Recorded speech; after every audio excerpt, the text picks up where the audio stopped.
It is Thursday, which means we had a new episode of Vanderpump Rules last night, and it is also reunion filming day, so it's a special Thursday. But let's get into last night's episode. Right off the bat, I would like to say I feel like we were all duped by Bravo last week. Nothing happened other than James getting upset about the women being there and it not being a guy's night, and he left. To be continued was unnecessary for that guy's night. But then we jump back to Havasu, and I'm really upset because I went back to Lala's feed and the photo is gone. But she has a new man that she met at the club, and he is none other than the mystery man that she had posted on her Instagram maybe 3-4 months ago. He is now removed from that feed, and I haven't seen any stories of him, so maybe they're over. But at least we know that there was quite a longer term that these two were shagging up. James and Allie go to have a relationship oracle tarot card reading. And all I could think about in that entire scene was that James was giving off like little yipping Yorkie while you're watching TV and doesn't stop until you pick it up vibes. He was constantly like touching and whispering and kissing Allie the whole time. Girl was just trying to tune in and get her tarot cards read, okay? I'm not sure how to perceive James yet this season. Like he's being very respectful of Allie and this new relationship, especially when it comes to having Raquel around. But also I'm getting a very insecure vibe. The Toms meet with Lisa Vanderpump and they're basically just continuing this, we don't know when we're going to start. Greg is being an asshole, blah, blah, blah, blah. She's asking them, like, how much more money do you need to open? And they don't even know. Schwartz and Sandy's was doomed from the very beginning. So Vanderpump tells them to go on one only. Get themselves on the social media naked on the one only. There's a rumor that the only person on the cast that agreed to film with Brock was Tom Schwartz. And Brock didn't get a contract. Which is why we don't see he and Scheana together very often, unless it's with Tom Schwartz. So this in the apartment thing, this calendar, first of all, you have a dry erase board over your stove. Like, what happens when the water is boiling? What happens when it gets a little steamy back there? And Brock needs reminders to brush his teeth?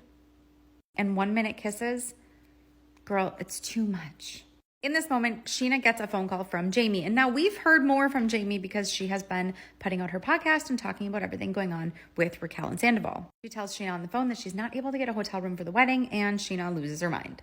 But also says, well, Katie has a room and she's not going, so we'll just pay her for the room. Like it's going to be that easy.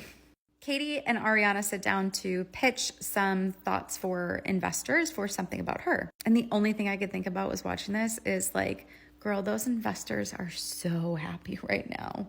Just get the place open already because it's going to make some money. Now, last week I said I am trying to watch these episodes with rose-colored glasses. I'm trying to pretend like we don't know what's going on behind the scenes. But I could not help thinking from that guy's night, which we have belief from Raquel's friends, Jamie and Kale, I believe, that it began around the time of that guy's night, if not the night of that guy's night. So everything here moving forward on this episode, I'm like, my eye twitches. But I'm trying not to. I'm trying to follow my own guidance and have rose-colored glasses so that I can just have my thoughts and opinions as if I never knew that. And Ariana said, I'm throwing a pool party.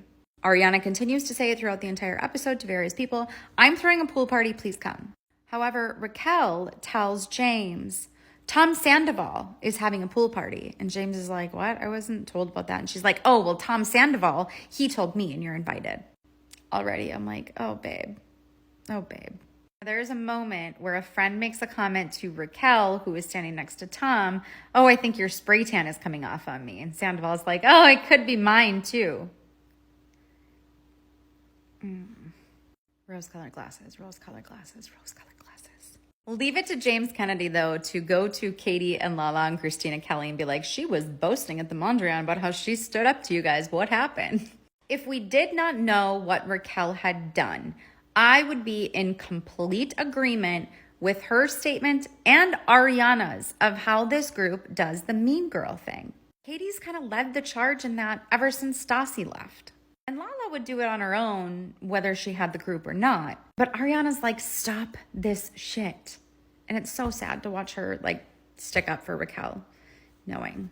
They're like, Ariana, we wish you would have been there. And she's like, yeah, but would you have made fun of me if I had the galaxy lights? Like, Ariana is that person in the cast that has always said exactly what she thinks, exactly what she feels, no matter what any of them are going to do. And she's never really broken into that mean girl group. She's always just kind of been on her own on the outside. And Raquel makes a comment to Scheana saying, obviously I'm not a weak fucking bitch. And the look on her face, it gives me that you play this D and S word vibe. It is hard to watch her try to come up with words sometimes, but I think when she has a plan, she executes in a way that makes her look D and S.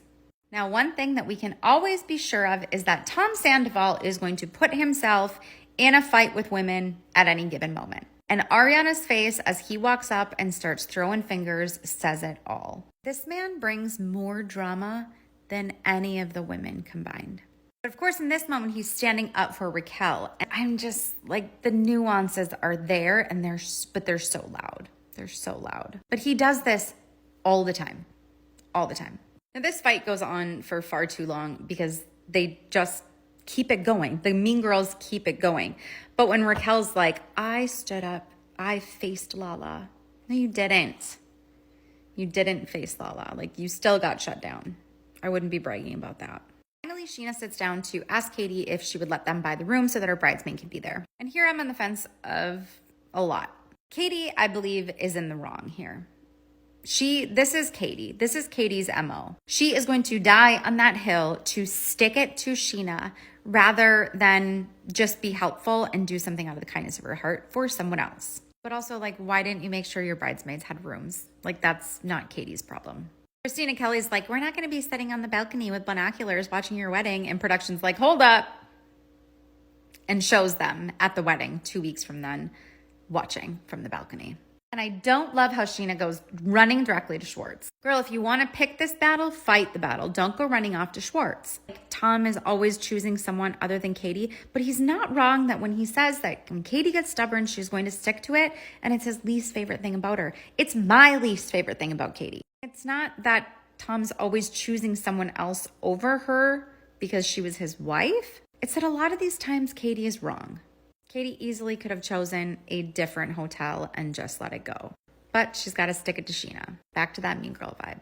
This recap got far too long. I apologize. What did you think of last night's episode?